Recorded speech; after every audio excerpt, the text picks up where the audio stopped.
as a spy plane for the CIA in the 60s and designated the A-12. The Mach 3 Plus aircraft first flew in 1962, taken off from Groom Lake Air Base in Area 51. Later, once the Air Force took over the operation, it was designated the SR-71 Blackbird.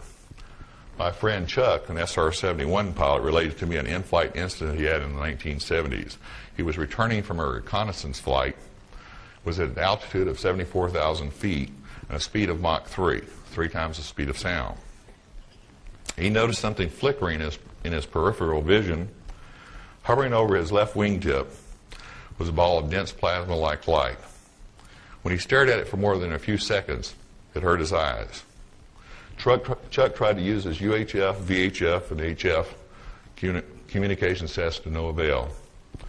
There was nothing but static. Repeatedly glancing at the ball of light, he watched in amazement as it moved effortlessly about his aircraft. At one point, the light positioned itself a few feet in front of the spiked cone of the air intake inlet. The enormous amount of air rushing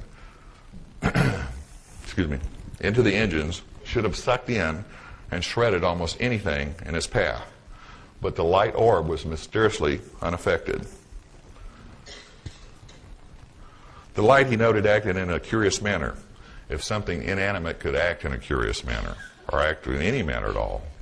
It moved from time to time to other parts of the aircraft, staying until his approach to Beale Air Force Base, California. It was inside of the air base when the plasma ball finally pulled away from the aircraft in a wide arc at ever-increasing speeds.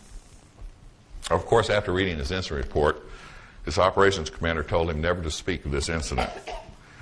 When Chuck related the story to me, he was absolutely convinced this plasma ball was controlled by some form of intelligence.